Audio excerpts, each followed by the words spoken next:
স্বেচ্ছায় এক রক্তদান শিবির অনুষ্ঠিত হলো আজ হরিণঘাটা পৌরসভায়।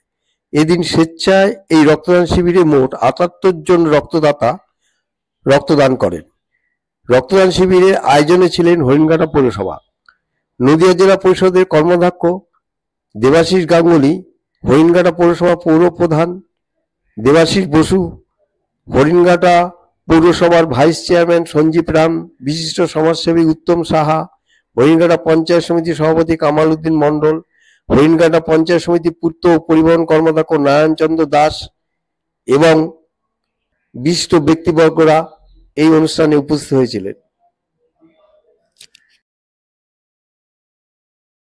সাধুবাদ দেব হরিণঘাটা পৌরসভা তার টিম লিডারকে, এবং সাথে সাথে আমরা অঙ্গীকারবদ্ধ হব, আমরা সমাজবদ্ধ মানুষ, আমরা ভ্রাতৃত্বে সৌভাতৃত্বের বন্ধনে আবদ্ধ, আমরা সমাজকে সুন্দর এবং সচল রাখবো। এটাই আমাদের জীবন এক এবং একমাত্র মন হওয়া উচিত, এবং সেই পথে আমরা এগিয়ে যাবো। এই বার্তা রেখে আবারও একবার আমি যারা রক্তদান করেছেন স্বেচ্ছায় এবং সম্ভবত নীলরতন সরকার মেডিকেল ব্যাংক থেকে এখানে রক্ত সংগ্রহ করতে এসেছেন তাদেরকে, এবং যারা স্বেচ্ছায় রক্তদান করলেন তাদেরকে সবিশেষ কৃতজ্ঞতা, প্রণাম, সেলাম, স্যালুট জানাই এবং ধন্যবাদ জানাই হরিণঘাটা পৌরসভার চেয়ারম্যান, ভাইস চেয়ারম্যান সবাইকার টিমকে। সকলে ভালো থাকবেন, নমস্কার।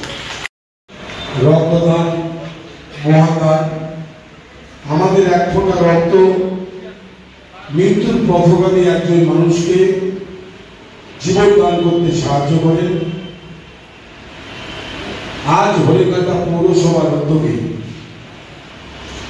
পৌর ভবনে যে রক্তদান শিবিরের আয়োজন করা হয়েছে, আমাদের মধ্যে উপস্থিত আছেন আমাদের নদিয়া জেলা পরিষদের পূর্ত এবং পরিবহনের কর্মাধ্যক্ষ শ্রদ্ধেয় দেবাশিস গাঙ্গুলি মহাশয়, উপস্থিত পঞ্চায়েত সমিতির সভাপতি ভাই কামাল, পঞ্চায়েত সমিতির পূর্তের কর্মাধ্যক্ষ নারায়ণ দাস আছেন, এখানে আমাদের হরিণঘাটা পৌরসভার অফিসার সহ এফও সহ সকল আধিকারিক, সকল স্টাফ এবং আমাদের মধ্যে উপস্থিত যারা আছেন সমাজের বিশিষ্ট মানুষজন, প্রত্যেককে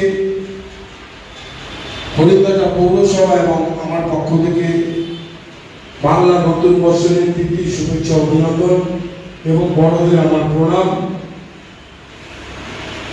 রক্তদান এমন একটি মহান দান। আমরা দেখেছি আমার পূর্ববর্তী বক্তারা যে কথাগুলো বলেছে একদম বাস্তব সত্য কথা।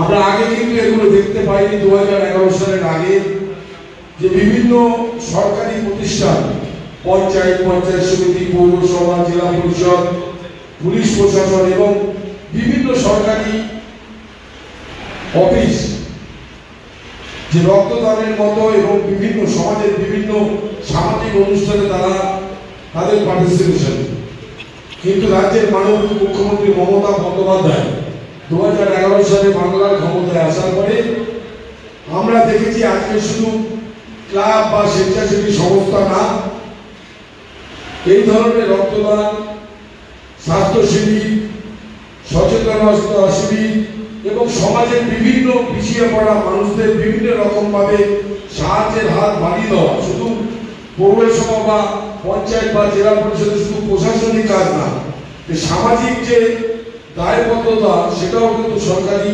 দপ্তরগুলো আজকে সমান ভাগে ভাগ করে নিয়েছেন। আমি হরিণঘাটা পৌরসভার এই মহতী উদ্যোগকে আরেকবার কুর্নিশ জানাই।